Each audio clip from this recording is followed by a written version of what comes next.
তো বন্ধুরা সকাল সকাল কই মাছ কাটতে বসে গেছি। আজকে কই মাছের ঝোল করব। তো দেখো কই মাছগুলো জ্যান্ত কই মাছ। তো এখন এগুলোকে কাটতে হবে, তো কাটবো এগুলো। তো বন্ধুরা ঘ্যাটকোলটা সেদ্ধ করা হচ্ছে, আমরা এটাকে ঘ্যাটকোল বলি। তো তোমরা এটাকে কি বলো অবশ্যই কমেন্ট করে কিন্তু জানিও। তো ঘ্যাটকোলটা সেদ্ধ করে জলটা ফেলে দেব। তো আমি কিভাবে ঘ্যাটকোলের তরকারিটা রান্না করি তো তোমাদের সঙ্গে সেটা শেয়ার করব। সমস্ত মশলাটা কিন্তু শিলে বেটে করছি।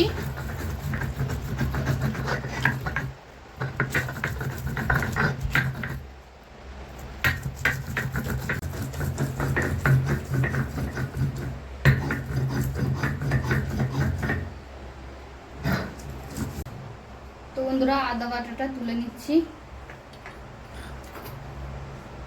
তো এখন রসুনটা বেটে নিচ্ছি।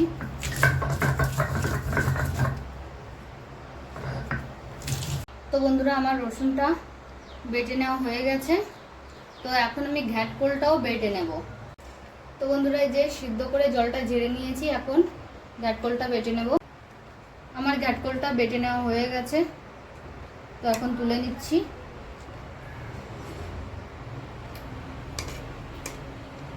আলুটা কেটে নিচ্ছি।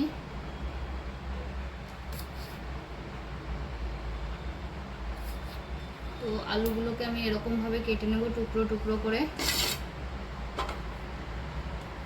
তো বন্ধুরা এই যে আলুগুলো ছোট ছোট টুকরো টুকরো করে কেটে নিয়েছি সবগুলো। তো এখন এটাকে ধুয়ে নেব। হলুদ,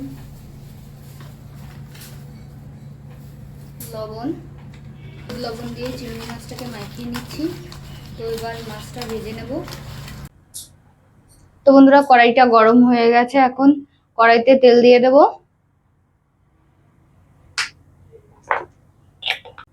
এবার একে একে চিংড়ি মাছগুলোকে ছেড়ে দেব।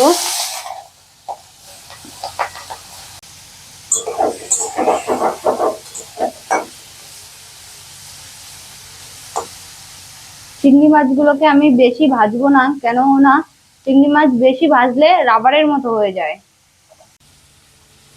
এখন আমি কই মাছগুলোকেও লবণ হলুদ মাখিয়ে ভেজে নেব।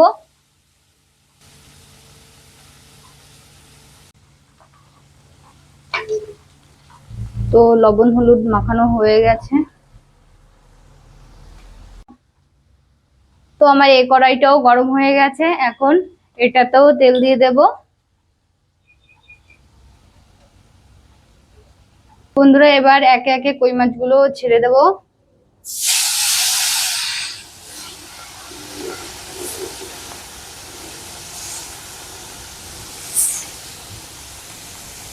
সব মাছগুলোকে ভাজছি না, কই মাছ আমি দুবার ভেজে নেব। তো বন্ধুরা চিংড়ি মাছটাকে দেখো আমি লাল লাল করে ভেজে নিয়েছি। তো এখন তুলে নিচ্ছি কড়াই থেকে।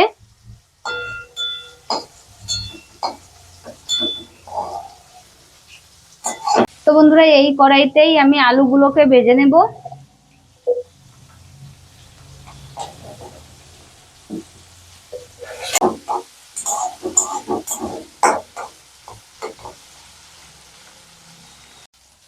তো বন্ধুরা আমার আলুগুলো ভাজা হয়ে গেছে।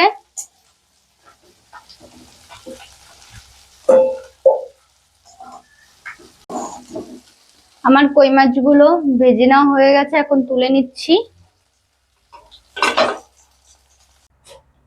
এখন আমি বাদ বাকি মাছগুলোকে ভেজে নেব।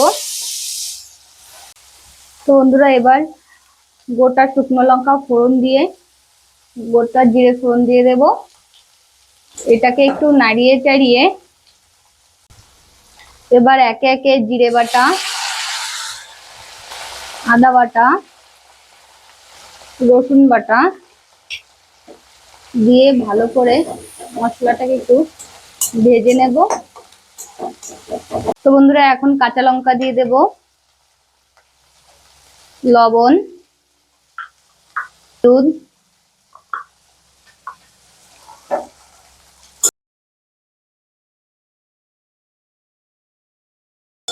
তো বন্ধুরা আমি জল দিয়ে দিয়ে মশলাটাকে ভালো করে কষিয়ে নেব। তো আমি একটু জল দিয়েছি। আমার বাকি মাছগুলো ভেজে নেওয়া হয়ে গেছে। তো বন্ধুরা কই মাছের ঝোলটাও বানিয়ে নেব এই কড়াইতে। তো তার জন্য আমি কড়াইতে তেল দিয়ে দিচ্ছি। গোটা তেজপাতা, শুকনো লঙ্কা ফোড়ন দিয়ে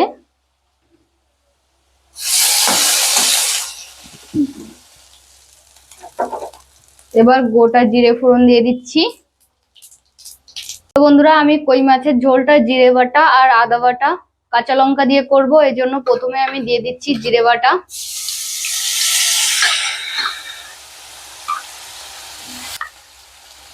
এবার দিচ্ছি আদা বাটা, কাঁচা লঙ্কা বাটাও দিয়ে দিচ্ছি।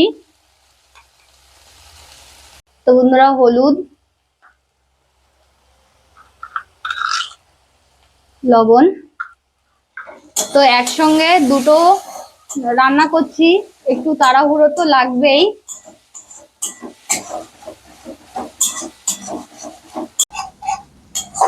তো বন্ধুরা মশলা থেকে তেলটা ছেড়ে দিয়েছে। তো এখন আলু আর ঘ্যাটকলটা দিয়ে দেব। তো বন্ধুরা আমার কই মাছের যে মশলাটা সেটা কষানো হয়ে গেছে। এখন আমি এটার ভিতর জল দিয়ে দেব। তো আমি সামান্য জল দেব।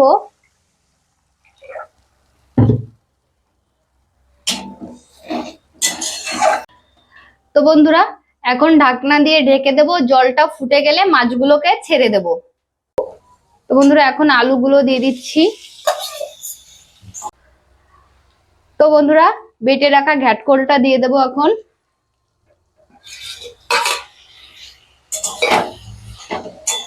এবার কম আছে এটাকে ভালো করে আর একটু কষিয়ে নেব। তো বন্ধুরা আমার জলটা ফুটে গেছে, এখন মাছগুলোকে ছেড়ে দেব ঝোলের ভিতর।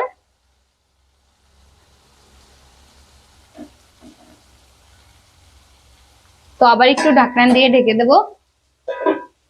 তো বন্ধুরা দেখো এটাকে ভালো করে কষিয়ে নিয়েছি। তো এবার আমি চিংড়ি মাছগুলোকে দিয়ে দেব।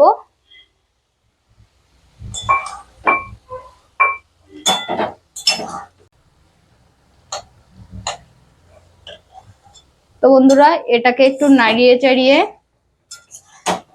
জল দেব, আর এটাতে কিন্তু আমি একটু গরম জল দেব। তো বন্ধুরা আমার এটা দেখো ভালো করে কষানো হয়ে গেছে, আর এখন আমি জল দিয়ে দেব। আর জলটাকে আমি গরম করে নিয়েছি।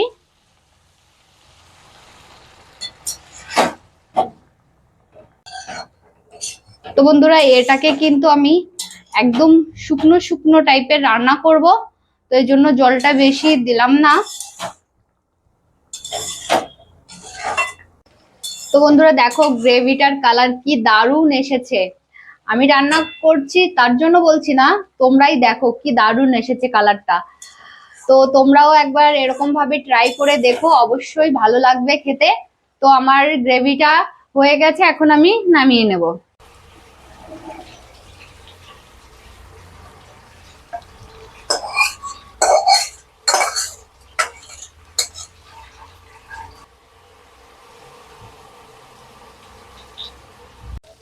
তো বন্ধুরা দেখো কই মাছের ঝোলটাও রেডি হয়ে গেছে।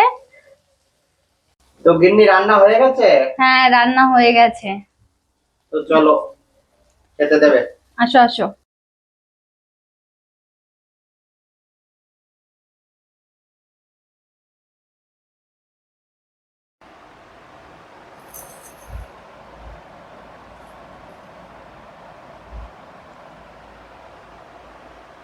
কেমন লাগছে খেতে? দারুণ।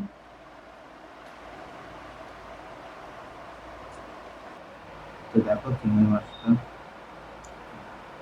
তো হাই ফাই। ও হাই ফাই। হ্যাঁ হাই ফাই।